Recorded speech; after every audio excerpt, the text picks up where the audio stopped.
will respond. Please, now we have taken up a bill on Jammu Kashmir ordinance.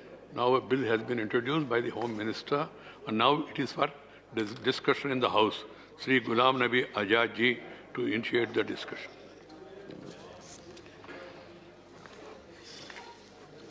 माननीय chairman sir,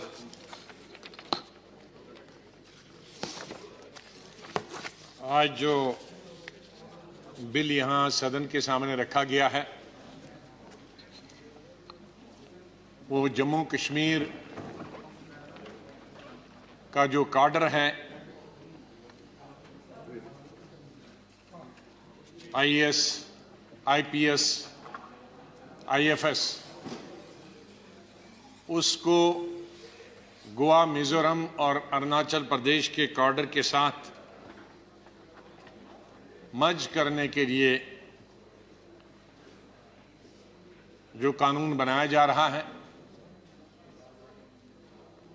उस कानून के बारे में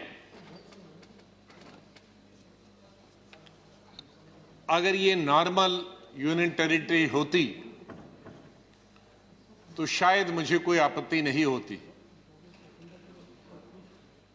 लेकिन जैसे कि सदन में बताया गया है, माननीय प्रधानमंत्री जी ने, माननीय गृह मंत्री जी ने,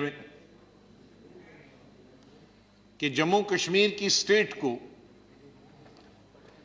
यूनियन टेरिटरी का दर्जा कुछ समय के लिए दिया गया था और उसके बाद जम्मू कश्मीर को दोबारा से स्टेटहुड दी जाएगी।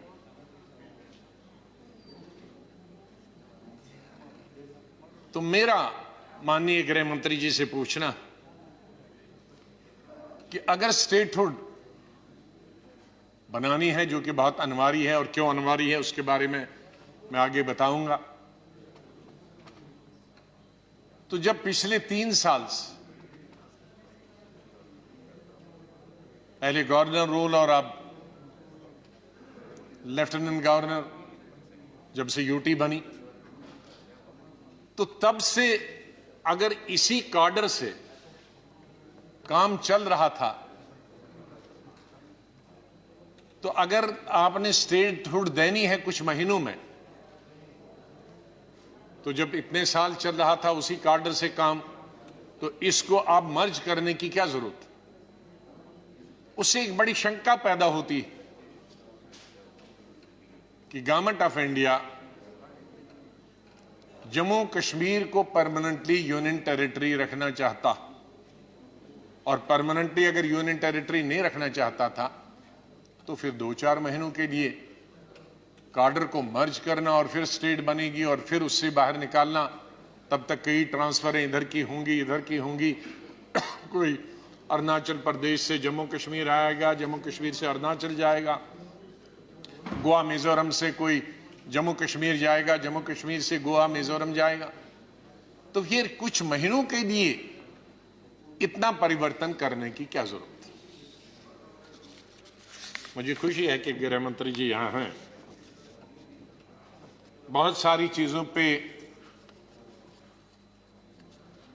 जब आर्टिकल 370 खत्म हुआ था, यूनियन टेरिटरी बनी, उस पर चर्चा हुई थी। मैं उस पर आज दोबारा चर्चा नहीं करना चाहता और मैं कोई कठोर शब्दों का भी इस्तेमाल नहीं आज करना चाहता हूं, क्योंकि शायद ये सदन में मेरी किसी भी बिल पर या क्वेश्चन पर आखिरी स्पीच। लेकिन कुछ तर्क ये दिए गए थे उस वक्त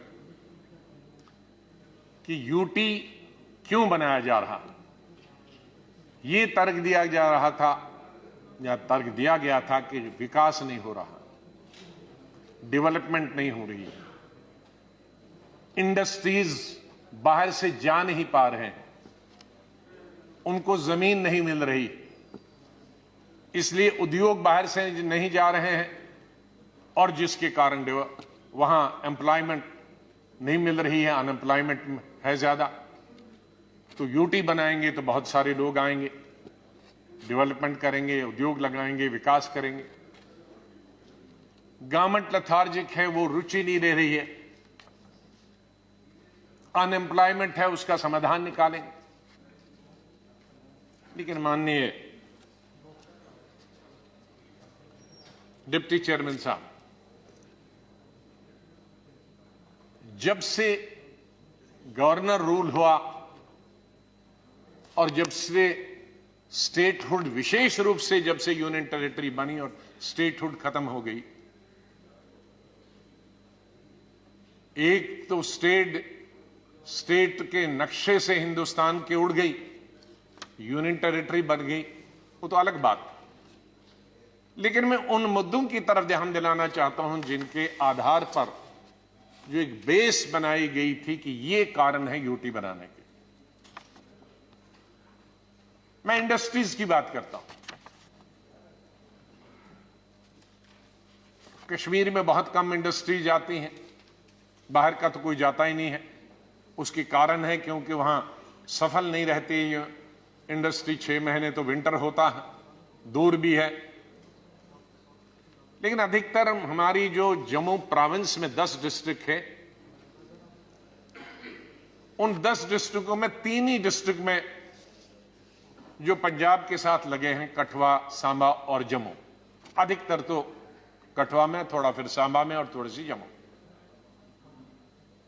तो बाकी 7 डिस्ट्रिक्टों में कोई उद्योग लगाता नहीं है, दूर है जम्मू से, और रेल नहीं है। नॉर्मली रेल हेड पर लोग उद्योग लगाने की कोशिश करते हैं। तो मैं आज के आंकड़े बताता हूं। नया उद्योग कोई नहीं आया माननीय डिप्टी चेयरमैन साहब, लेकिन इन 2 सालों में टोटल संख्या जम्मू प्रोविंस में उद्योगों की 12,997, तकरीबन 3 कम हैं 13,000 उद्योगों। और इनमें चल कितने रहे आज? 5,890। और बंद कितने हुए? 7,107। तो 60% माननीय गृह मंत्री जी उद्योग बंद हो गए, नया आया नहीं। तो ये तर्क कहां? उसका मतलब है कि वो तर्क जो दिया गया था कि हम यूटी बनाएंगे, बाहर से आएंगे, मैं ये कहता हूं ये सब बाहर के थे। ये कोई पंजाब के थे, कोई हरियाणा का था, कोई दिल्ली का था, कोई बंबई का था। तो यूटी बनाने के बाद कोई नया आया नहीं। यूटी बनाने के बाद जो पुराने थे वो भी चले गए, क्योंकि अनसर्टनिटी है, इंसेंटिव्स खत्म किए गए। फिर ये जो 1-1.5 साल से 5 अगस्त 18 से जो गतिरोध बनता रहा, तो लोग भागी गए क्लोज। तो इसलिए मैं ये बताना चाहता हूं कि ये फार्मूला ठीक नहीं था। माननीय डिप्टी चेयरमैन साहब, डेवलपमेंट ठप हो गया, कोई डेवलपमेंट नहीं। टेलीविजन में हो सकता, लेकिन रोड पे कोई डेवलपमेंट नहीं। सड़कों की कंडीशन बहुत खराब। यहां तक मैं नेशनल हाईवे का जिक्र कर रहा था कल या परसों किसी विषय पे चर्चा करते हुए कि एक स्ट्रेच है 30 किलोमीटर का बटोद से बानहाल तक, वो 7 साल से नहीं बन रहा। तो हमारा नेशनल हाईवे ही बंद रहता है साल में, बरसात में 2-3 महीने और 2-3 महीने विंटर में, तो 4 महीने नेशनल हाईवे ही बंद होता है। हमारे बॉर्डर एरियाज पे उसमें ज्यादा मैं उल्लेख नहीं करना। मैं आज ही बता चुका हूं कि कितने सीज फायर वायलेशन बढ़ गए। पिछले साल 5,000 से ज्यादा, उससे पिछले साल 3,000 से ज्यादा, उससे पिछले साल तकरीबन 3,000, जिसकी वजह से हमारे जम्मू, सांबा, कठुआ, राजौरी, पुंछ में बहुत नुकसान होता है। किसानों का भी, लोगों का भी, जान माल का नुकसान होता है। 5 मरले जमीन बॉर्डर के दूर देनी थी, बॉर्डर से जहां लाइन है, ताकि जब भी फायरिंग होती तो वो बच सकते, वो अभी तक नहीं हुआ। वाटर सप्लाई की बड़ी प्रॉब्लम है। कभी भी ये आप अंदाजा लगा सकते हैं कि जम्मू कश्मीर में वाटर सप्लाई की, उसका कारण है कि कोई न कोई नए तजर्बे होते हैं जम्मू कश्मीर में। पहले जब जो इरिगेशन का और या वाटर सप्लाई का जब टेंडर्स निकलते थे तो उसमें प्रिक्योरमेंट डिपार्टमेंट 70% करती थी और 30% वेजेस कंट्रैक्टर लगाता था। मैंने पाइप्स का मैं उदाहरण देता था, तो वाटर सप्लाई वाले 70% पाइपें खरीदते थे। एक तो सस्ती खरीदते थे, सरकार की खरीदती थी, एक जगह खरीद। अब ये निकला कि नहीं, 70% नहीं, 100% कंट्रैक्टर खुद खरीदेगा। उससे क्या होता है कि कंट्रैक्टर ढूंढता रहता है कहां मुझे मिलेगी। सरकार खरीदती थी एक ही वगैरह, तो एक ही सरकार बांट देती थी कहां कंट्रैक्टर।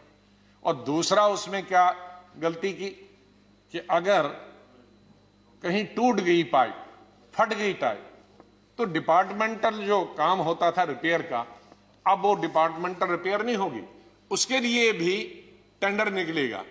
तो तब तक उसको प्यासा रहना है, तब तक उसको वाटर सप्लाई के। तो अगर डिपार्टमेंट होला था तो उसी रातों रात उसको दूसरी पाइप लगाता, जोड़ देता। नहीं, उसके लिए भी अब क्या कहते हैं, टेंडर निकलेगा।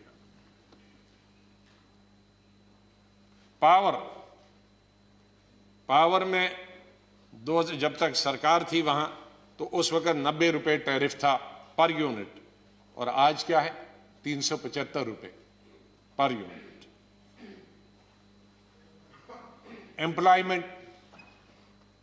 एम्प्लॉयमेंट तो भयंकर बढ़ गई, क्योंकि जैसे मैंने कहा कि एम्प्लॉयमेंट बढ़ने के क्या रीजन है, 3-4 रीजन।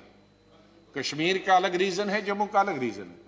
कश्मीर का अलग रीजन है कि 5 अगस्त जब स्टेट को यूनियन टेरिटरी बनाया गया और उसके बाद कई महीनों तक पूरा स्टेट जम्मू कश्मीर बंद रहा, एक तरीके की कर्फ्यू की स्थिति रही।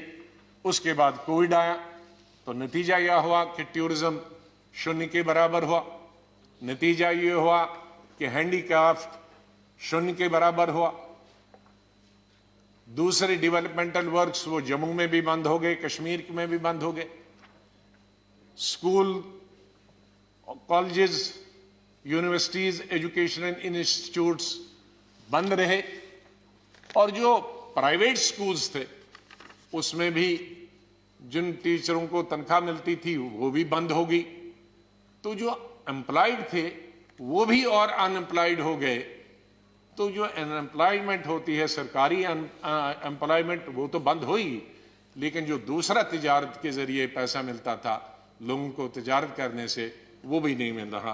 तो अभी इस वक्त अनएम्प्लॉयमेंट हर लेवल पे कई गुना बढ़ गई। सरकार अगर होती, वहां इलेक्टेड गवर्नमेंट होती है, तो समाधान कुछ हद तक होता। मंत्री कम होते हैं लेकिन एमएलएज होते हैं। क्यों हम पूरे देश में यूटीज नहीं बनाते हैं, क्यों इलेक्टेड गवर्नमेंट रखते हैं? सर, मैं किसी ऑफिसर के खिलाफ, किसी लेफ्टिनेंट गवर्नर के खिलाफ नहीं हूं, लेकिन माननीय गृह मंत्री जी ये मानेंगे कि जो रिस्पॉन्सिबिलिटी एक इलेक्टेड रिप्रेजेंटेटिव की होती है वो एक मुलाजिम की नहीं होती। आपने अभी जम्मू कश्मीर में डीडीसी के, बीडीसी के इलेक्शन किए, जिसकी हमने सराहना की, हमने उसको सपोर्ट किया। क्यों किया? आपने क्यों ये इलेक्शन कराया? क्योंकि इलेक्टेड रिप्रेजेंटेटिव्स उस लेवल पे भी हो, ब्लॉक लेवल पे भी हो, डिस्ट्रिक्ट लेवल पे भी हो, छोटी छोटी कॉन्स्टिट्यूंसीज में हो, वो डेवलपमेंट करे। लेकिन एमएलए तो कानून भी बनाता। अब अफसर हमारा तो कानून नहीं बना सकता। वो कानून बनाएगा, वो एक जगह एक आदमी बनेगा। अभी हम यहां डिस्कस करते हैं तो कानून आप लाते हैं तो कितनी अमेंडमेंट्स उसमें आती हैं, कितनी उसमें सजेशंस आती हैं। अब आज कानून बनाएंगे, लेफ्टिनेंट गवर्नर साहब ऑर्डर करेंगे, लेकिन उसमें कोई सजेशन नहीं आई। वो एक आदमी का, जो चीफ सेक्रेटरी का दिमाग होगा या किसी ऑफिसर का दिमाग होगा, वो एक आदमी की सजेशन होगी। उसका इंपैक्ट देहात में क्या होगा, उसका इंपैक्ट जम्मू में क्या होगा, उसका इंपैक्ट लद्दाख में क्या होगा, उसका इंपैक्ट किसानों पे क्या होगा, मजदूरों पे होगा, वो नहीं सोचेगा। वो तो दफ्तर में बैठ के बनाएगा। लेकिन उसको इंपैक्ट को देखने के लिए जो हम कानून बनाते हैं पार्लियामेंट या विधानसभाओं में, वो चर्चा होती है और एक कलेक्टिव विजडम होती है, उस कलेक्टिव विजडम से वो एक नक्शा ही बदल जाता है। सर, एम्प्लॉयमेंट के लिए कुछ रास्ते इस सरकार ने यूटी के दौरान दिए। रहबरे टीचर, जो टीचर हैं, जो ट्रेनिंग देते हैं बच्चों को स्कूल में, विशेष रूप से फिजिकल टीचर्स, 3000 फिजिकल टीचर्स इसी सरकार में लगे 2 साल पहले, लेकिन 7 साल तक उनको प्रोबिशन पीरियड है। और 7 साल तक सर आपको हैरान होंगे, जो फिजिकल टीचर्स हैं जो लगाए गए हैं बाय सिलेक्शन लगाए गए हैं, बीए एलएलबी हैं, एमए हैं, एमफिल हैं, पीएचडी हैं, और 7 साल तक उनको माननीय गृह मंत्री जी पर मंथ सिर्फ 3000 रुपए मिले। 3000 रुपए किसी फिजिकल टीचर को आप 7 साल तक दे सकते हैं? माननीय गृह मंत्री जी, ये कौन सा तजर्बा हो रहा होगा? मेरे एक डेलीगेशन मिला जम्मू के भी और श्रीनगर के, एक की 2 लड़कियां थी, दूसरे के एक लड़का और लड़की थी, तीसरे की 1 लड़की थी। वो कहता है सर मैं अपने हर महीने अपने दोस्तों से 100, 200 रुपए लेता हूं क्योंकि बच्ची छोटी है, उसका दूध पूरा नहीं होता।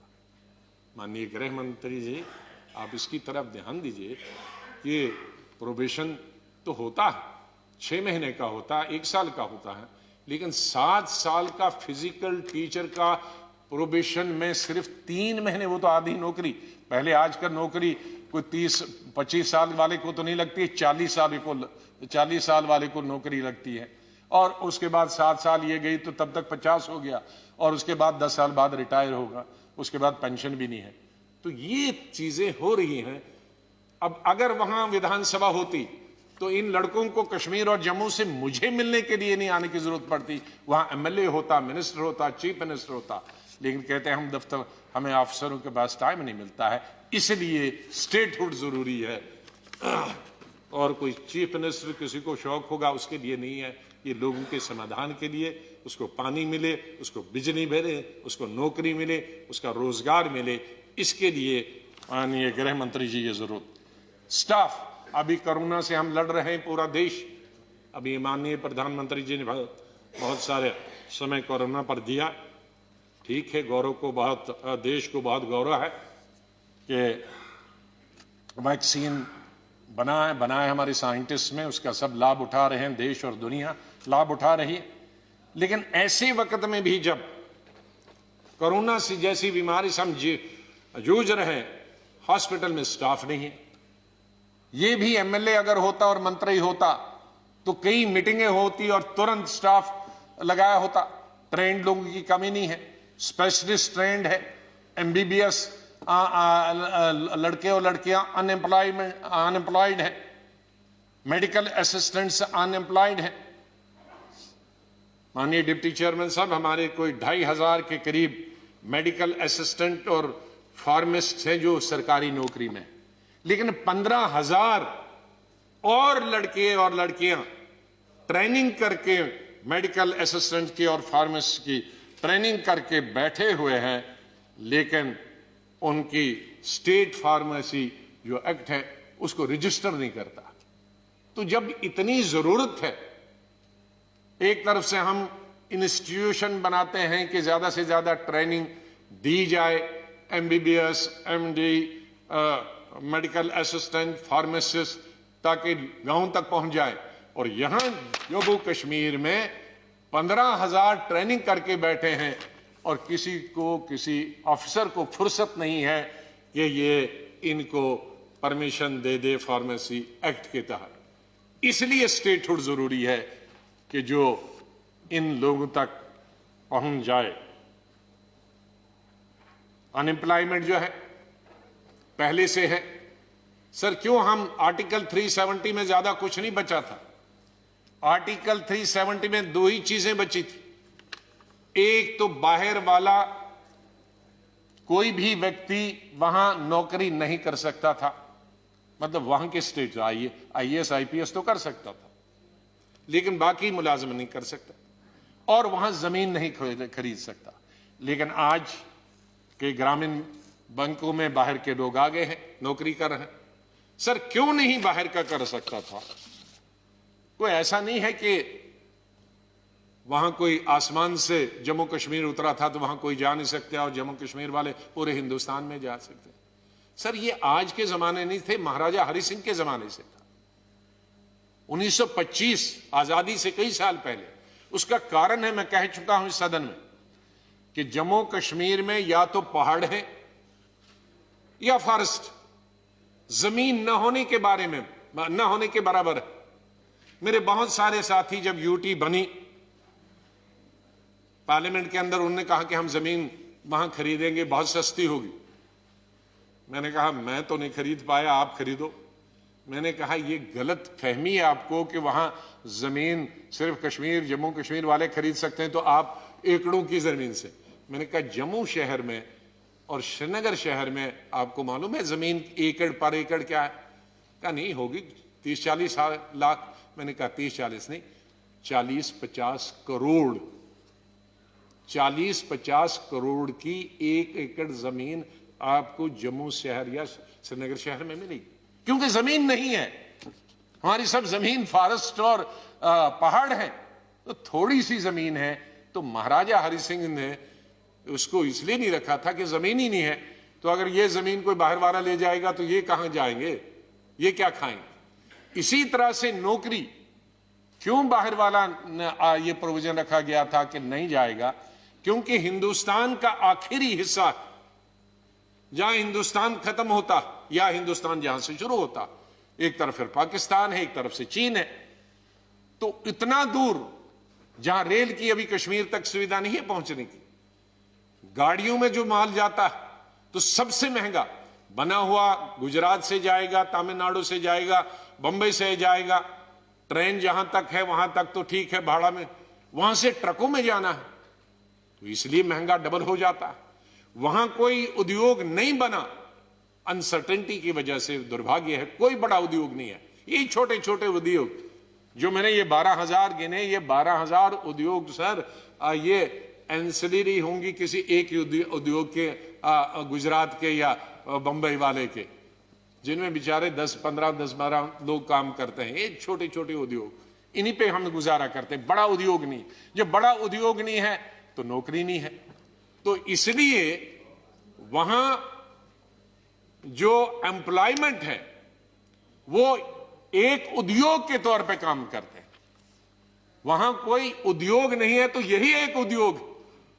अगर उद्योग नहीं होता तो एमफिल पढ़ा हुआ लड़का कश्मीर का और जम्मू का, पीएचडी करा हुआ लड़का जिसके 2 बच्चे हों, 3,000 लड़के ये 3-3 हजार रुपए पे 7 साल काम करते नहीं करते। तो इसलिए मेरा निवेदन है माननीय गृह मंत्री जी से कि जम्मू कश्मीर। माननीय लोग समय पहले खत्म हो चुका है, समय बहुत पहले खत्म। मैं 2-3 मिनट में खत्म। मैं आपसे यही निवेदन करूंगा कि जम्मू कश्मीर में जितना जल्दी आप स्टेटहुड देंगे और उसके बाद इलेक्शन करें। स्टेटहुड से पहले इलेक्शन करेंगे तो फिर मामला खराब होगा। मैं अलग से वो आपको बात करूंगा किसी वक्त बैठ के, उसके नेगेटिव पॉजिटिव क्या नतीजे निकलेंगे। यहाँ वो नेगेटिव चीज़ें मैं यहाँ नहीं कहना चाहता हूँ, अच्छा भी नहीं है, लेकिन पॉजिटिव रहेगा।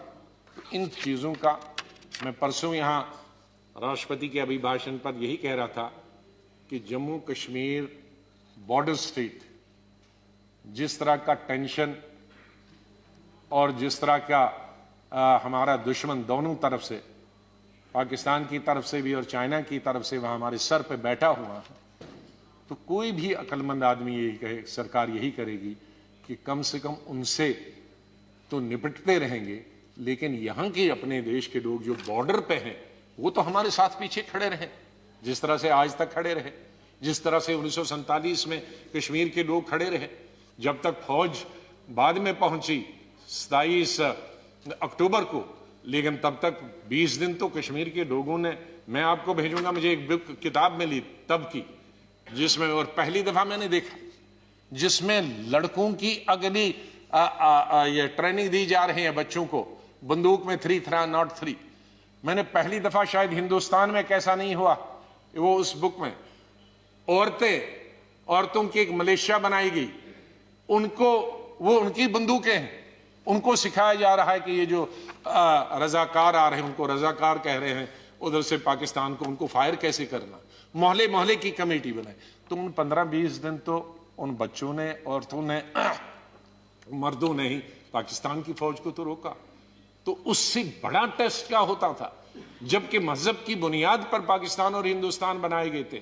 वो सब जाते, उनके साथ मिल जाते, उनके साथ नहीं मिले, उनका हमला, उनके साथ हमला किया, सूली पे चढ़ा दिया उन्होंने कश्मीर के लोगों को। लेकिन उनके पास तो ये छोटी छोटी बातों को नहीं रखना है, बड़े इतिहास को हमने देखना है। और जम्मू कश्मीर के हम हिंदू, मुसलमान, सिख, बौद्ध एक रहे आज तक और हमेशा एक रहेंगे। राजनीति में सबको मौका मिलता है, कोई पीछे नहीं है, उसमें कोई ये नहीं कहेगा। और मुझे गौरव है हमारी स्टेट का मुझे गौरव है, और हिंदुस्तान के सब स्टेटों को सीखना चाहिए। मेजॉरिटी मुस्लिम होकर भी हमारे कई दशक हुए मुसलमान डीजी को हुए, हमारे कई दशक हुए मुसलमान चीफ सेक्रेटरी को, शायद मैं तब पढ़ता था। हमारे 80% जब गवर्नमेंट भी होती है, मुस्लिम चीफ मिनिस्टर होते हैं, 70% हमारे ऑफिसर्स नॉन मुस्लिम होते हैं। मैंने आज तक कोई चीफ मिनिस्टर नहीं देखा, मुझसे लेकर और ये कहते हैं शेख, चाहे मुफ्ती मोहम्मद सईद हो, उमर अब्दुल्ला हो, फारूक अब्दुल्ला, जिसका प्रिंसिपल सेक्रेटरी हिंदू ना हो, जिसका चीफ सेक्रेटरी हिंदू ना हो, जिसका डीजीपी हिंदू ना हो, जिसके आधे से ज्यादा 2/3 ऑफिसर जो हैं, चाहे वो डीसीज और एसपीज, वो हिंदू ना हो। हमारे ये नहीं है, कभी हमने नहीं सोचा। इसलिए मैं आखिर में एक ही शेर आपसे कहता हूं कि ये आप जो तजर्बा कर रहे हैं, जो हमको गिनी पिग बनाया जा रहा है, ये गिनी पिग पे तजर्बे बंद कर दे। बहुत हुए, पहले प्राइम मिनिस्टर रहा, प्रेसिडेंट रहा, फिर चीफ मिनिस्टर रहा, गवर्नर रहा, अब हम एलजी पे पहुंच गए हैं। ये सब एक्सपेरिमेंट है। आप जानते हैं कि आजकल वैक्सीन का, एक मिनट, वैक्सीन की बात चल रही है, तो मैं साइंस स्टूडेंट भी रहा हूं, हेल्थ मिनिस्टर भी रहा। तो वैक्सीन आदमियों से पहले किसको दिया जाता है? माइस, चूहे की, उसके बाद दिया जाता है बंदर को, उसके बाद फिर टेस्ट करने के लिए आदमी पर टेस्ट होता। तो यहां तो चूहा भी हम ही बन रहे, बंदर भी हम ही बन रहे, सब एक्सपेरिमेंट जो है वो जम्मू कश्मीर पर किया जा रहा है। तो हम तो इस एक्सपेरिमेंट में गिनी पिग हो गए। इसलिए खुदा के लिए इस गिनी पिग से हमें बचाइए। और इस शेर से, एक रात से, ये गृह मंत्री जी के लिए शेर, एक रात से, अब रात नहीं है, अब शायर ने बताया है रात, तो उसका कोई दूसरा किस्सा होगा रात वाला। शायर तो आप जानते हैं, लेकिन यहां तो दिन में हुआ था, माननीय गृह मंत्री जी ने कहा था। लेकिन शेर जो है वो समझ जाएंगे गृह मंत्री जी। एक रात से आपने उम्मीदों पे क्या रखा है? एक रात से, जब आपने कहा था स्टेट बनेगी, उसके बारे में बताता हूं। एक रात से आपने उम्मीदों पे क्या रखा है? हमने आज तक चिरागों को जला रखा है। कि हम तब से उम्मीद लगा के बैठे हैं कि कब आएगी, अभी आएगी, अभी आएगी। तो इसलिए अगला जो सेशन है उसमें मैं नहीं होगा भाषण करने के लिए। उसमें हमारी तरफ से आपको ये बहुत बड़ी गिफ्ट होगी कि अगले सेशन में ऐसे जो बजट का अगला सत्र है उसमें आप स्टेटहुड का, जम्मू कश्मीर का बिल लाएं और हमारी तमाम हमारा समाधान होगा और हमारी तमाम मुश्किलात दूर हो जाएंगी। बहुत बहुत धन्यवाद आपका गृह मंत्री जी। आप धन्यवाद माननीय एलओपी। श्री दुष्यंत गौतम जी।